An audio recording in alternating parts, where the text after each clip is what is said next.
All right, guys, we're back. Maksim Outdoors, all new state. This week we're in Arizona, Tombstone, Arizona, to be precise. I'm here at Boothill Graveyard right now, and this episode is going to have everything from graveyards to gunfights and more. So stay tuned. You're not going to want to miss this episode. It'd be a daisy if you do.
All right, guys, well, first stop here in Tombstone today is the famous Boothill Graveyard. Opened up in 1878, and if you're a fan of the OK Corral, if you're a fan of Wyatt Earp, Tombstone in general, you'll know that McClory brothers and Billy Clanton are actually buried here in this cemetery. But I did want to come over and check out this car here, which if I remember right, they say this is one of the most photographed cars in the entire world. And I got some deer friend coming up on me here, some mule deer. Haven't seen mule deer in a while. But yeah, anyway, Boothill Cemetery, we'll be going in there in just a couple minutes. It opens up at 8 o'clock, and these guys are kind of fearless here. But yeah, check out these views here of the hills. You can actually see some of the scars from all the mining activity that occurred here back in the 1800s. Definitely like the Wild Wild West out here.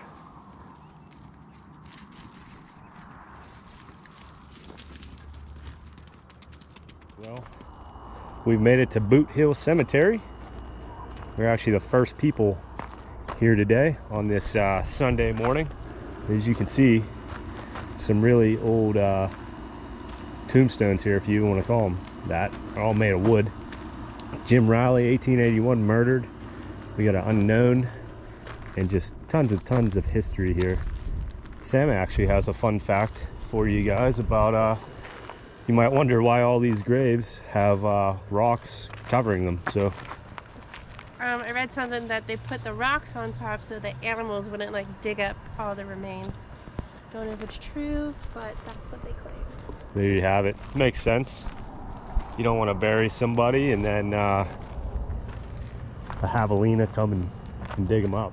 So I guess you would say this is probably the main attraction here at Boothill Graveyard. This is the site of the OK Corral gunfight, or at least the victims of it. Billy Clanton, Frank McClory, and Tom McClory all shot down in the streets of Tombstone by the Earp brothers and Doc Holliday. So this is their final resting place. And from pictures and videos, it actually looks like they changed this. It looked like before it was 3 mounds, but now it's just a big rock pile. So kind of cool to see a little change around here. But yeah, history right here. 1881, all of them shot down in the streets of Tombstone. Notice it says murdered. And then we have Old Man Clan, which I'm not really sure too much about the history of that. I don't know if that was Frank and Tom's father or not, but he does have a Confederate veteran marker on his grave there. So pretty interesting. A lot of people don't realize that a lot of people in Tombstone down in this area back in the 1880s were Confederate sympathizers, and the Earps were actually on the opposite hand. They were Union strong, I guess you can call it. But here's another pretty interesting grave mound here. A bunch of unknown graves. What else we got here? Eva Waters, age 3 months. Scarlet fever. But yeah, this place is something else here. This is the nice thing, having somebody else on these little adventures with me. So Sam got the official Boothill Graveyard tour guide, I guess you can call it, but she just let me know that this Van Houten here, he was beat in the face until he died. So with a stone. So this place is just full of very violent deaths. I mean, the 1880s out here in the middle of the desert, it wasn't a very friendly time here. And you can see this giant pack of mule deer here. There has to be close to 20, maybe more than 20. Pretty cool. I'm not really sure what the picket fence on this one's for, but let's read it.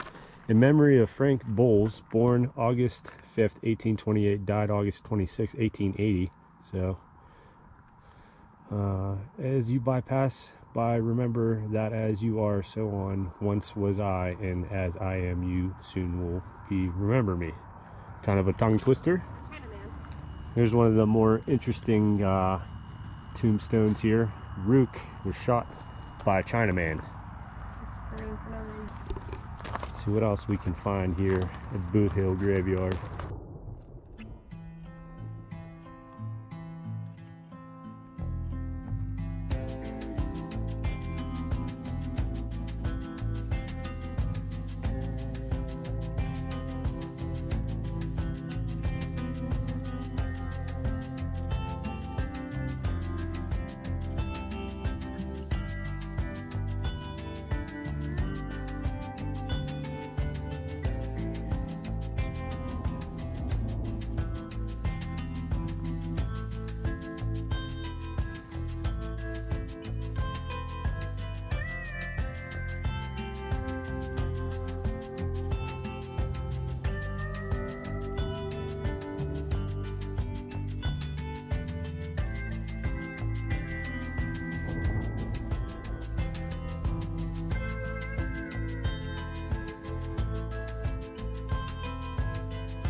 And here is one of the most famous gravestones here, besides the McClory brothers. Here lies Lester Moore, 4 slugs from a 44, no less, no more. Doesn't get any cooler than that. That was also in the Tombstone movie, although it was a different gravestone. But regardless, one of the more popular ones here at Boothill. So Looks like we're pretty much at the end of the line here. Got this cool iron gate one here too, though. Here's another pretty famous one, Marshal Fred White. He was shot on the streets of Tombstone by Curly Bill.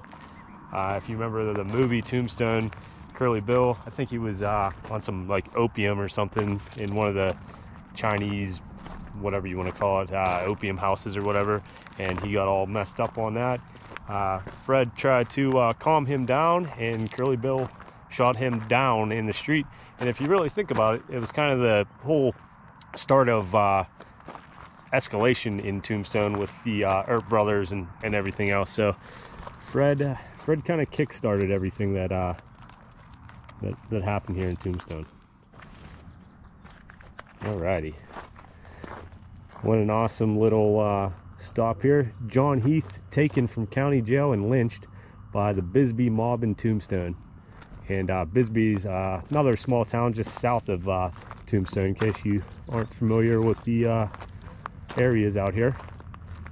And we got Miss Stump, 1884, with a iron kind of fence around her grave spot here.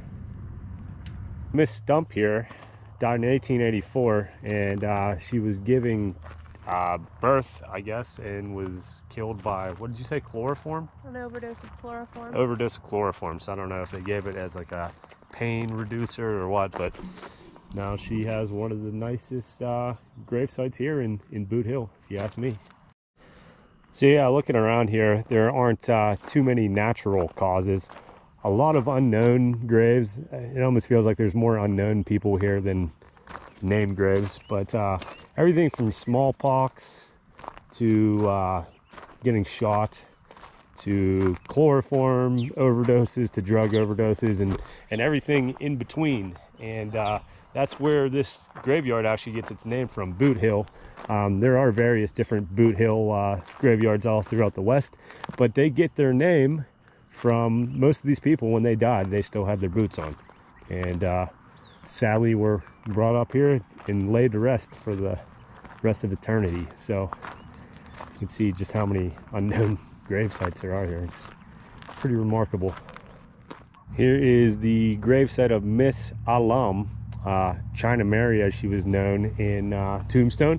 A lot of people don't realize that the Chinese actually had a fairly decent size settlement in town. They did everything from laundry to sell opium, and she's one of the most famous Chinese women in the area. She lived to the ripe age of 67, so I mean, looking at all these other graves, looks like she was pretty lucky. And Sam was telling me this is kind of like the Chinese section of the graveyard here. So here's one of the oldest folks that we found here in Boothill, John Swain. He lived to be 100 years old, born in 1845 and died in 1945. So he's seen a lot of stuff, everything from World War I to World War II, and everything in between. So all right, so right now there's a little trail that kind of meanders away downhill away from the Boothill Graveyard, and it says that the Jewish Memorial Grave site or something is down this way. So kind of interesting that this is kind of excluded away from the cemetery. I'm sure they have a reason for it back in the day, but here is the Jewish pioneer and their Indian friend. I guess we'll call it a memorial, but pretty cool looking. I don't know if it's an actual gravesite or not, but it says erected by the Jewish Friendship Club of Green Valley in 1954, it looks like. So it's a little bit of a stroll down a hill, but it isn't too bad, so worth checking out. Well, what are your thoughts on the graveyard? Very interesting. I like how they give you a pamphlet so you kind of look back and read about the people. There are a lot of unknowns that are in the graveyard. Yeah, it seems like there's like 50% of the graveyard's all unknown. So they do make a comment in the back of the pamphlet of like who they believe the unknown people might be, but it's not really confirmed. 100% or not. A lot of kids too. Yeah, things like scarlet fever, different types of tuberculosis. yeah, childbirth, like just a lot of different causes of death. There are some that are just, you know, died of natural causes. Not many though. But not too many. Yeah. The 1800s back in the Wild West wasn't an easy time to be alive, that's for sure. So yeah, we're gonna be leaving here and heading down to the next stop. Like I said, we got about 4 stops today, so 1 down. 1 down. Alrighty guys, well, one last look at the McClary and Clanton gravesite here before we get out of Boothill Graveyard. And I think the next stop we're going to head down to the courthouse, one of the original buildings, built in 1882. A fire did sweep through this area back in 1881 and burnt most of the buildings down, but the courthouse and I think the bird cage are 2 of the surviving buildings from the time. So we're going to stop down the courthouse, and that'll be our next stop, so stay tuned.